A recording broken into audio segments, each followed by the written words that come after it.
শাবান মাসে রাত দুয়া কবুল হওয়ার একটা দারুণ একটা সুযোগ। সেজন্য আমরা নারী পুরুষ নির্বিশেষে যারা যেখানে আছি সব প্যান্ডেলের নিচে জমে জমে বসে যায়। আমাদের আকাঙ্ক্ষিত বক্তা এসে গেছেন, সেজন্য যারা এদিক ওদিক যাচ্ছেন ভাবছেন এটি ঘুরে আসি। রাস্তায় দেখা যাচ্ছে মানুষ যেন জায়গা হচ্ছে না, রাস্তায় প্রচুর মানুষ। এই ধর্মটা এখানেই আমাদের খেলনা হয়ে গেছে।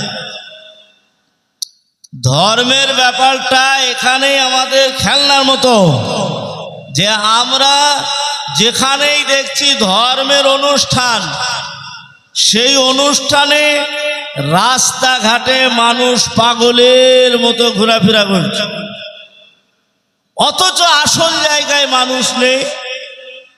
এখানে বসলে আপনার গুনাহ মাফ হবে, এখানে বসলে আপনার উপরে আল্লাহর রহমত হবে, এখানে বসলে পরে আপনার নেকি হবে। সেজন্য আমরা এদিক ওদিক না বসে থেকে চলে আসি ভাবছি। আল্লাহ জাল্লা শানু বলেন যে আমি তোমাদেরকে যে কথাটা বলেছি তুমিনুনা বিল্লাহ, ঈমান নিয়ে এসো আল্লাহর উপরে, আল্লাহর উপরে ঈমান নিয়ে আসা। ওয়া রাসূলিহি, এবং রসুলের প্রতি বিশ্বাস রাখা, ঈমান নিয়ে আসা। আল্লাহর রসুল আমাদের মতো একজন মানুষ ছিলেন, কিন্তু আল্লাহ তাআলা মর্যাদার হিসাব দিয়ে লক্ষ্য করে আল্লাহ তাআলা সুন্দর মনের মানুষ আল্লাহ পাক তিনাকে বানিয়েছিলেন। মানুষ তিনার সংস্পর্শে থেকে জীবন ধন্য করেছে। মানুষ তিনার কাছে গেছে, খালি হাতে ফেরে নাই। এইরকম একটা মনের মানুষ আল্লাহ তাআলা পৃথিবীতে পাঠিয়েছিলেন। আল্লাহ বলেন, ও পৃথিবীর মানুষ, আমাকে বিশ্বাস করার সাথে সাথে আমার রসুলের ওপরে বিশ্বাস রেখো, আমার নবীর ওপরে বিশ্বাস রেখো। আমি আল্লাহ তাআলা নবী মুহাম্মদ রাসূলুল্লাহ সাল্লাল্লাহু আলাইহি ওয়াসাল্লামকে পৃথিবীতে পাঠিয়েছি রহমতি হিসাবে। তোমাদের কাছে রহমত স্বরূপ আমি আল্লাহ পাক নবী মুহাম্মদকে পাঠিয়েছি। যারা তিনার সংস্পর্শে ছিল, চোখে দেখলো, জীবন ধন্য করলো।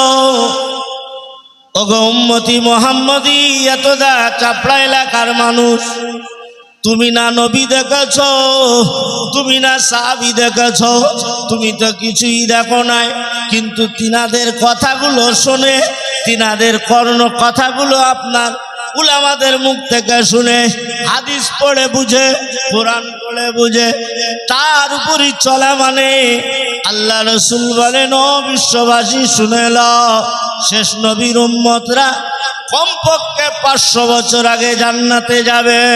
সেজন্য ভাই আমরা এদিকে চলে আসি, এখানে ধর্মের আলোচনা হবে, কোরআন হাদিসের কথা হবে। না জানি আল্লাহ তাআলা কার বয়ানের ওপরে, কার কথার ওপরে আপনার নসিব খুলে দেয়, কার কথার মধ্যে দিয়ে আল্লাহ তাআলা হিদায়াতের জরিয়া আল্লাহ পাক আপনার উপরে আমার উপরে বানিয়ে দেয়। সেজন্য ভাই যে আমার বন্ধুরা আমার, এদিক ওদিক ঘোরাফেরা না করে জমে বসি। আল্লাহ তাআলা বলেন, তুমিনুনা বিল্লাহি ওয়া রাসূলিহি ওয়া তুজাহিদুনা ফি সাবিলিল্লাহ। আল্লাহ রাস্তায় জিহাদ করার কথা। আল্লাহ রাস্তায় জিহাদ বলতে গিয়ে একটা সশরীরে আপনার সম্পদ, আপনার সন্তান সবগুলোকে আল্লাহ রাস্তায় ধাবিত করে দেওয়া।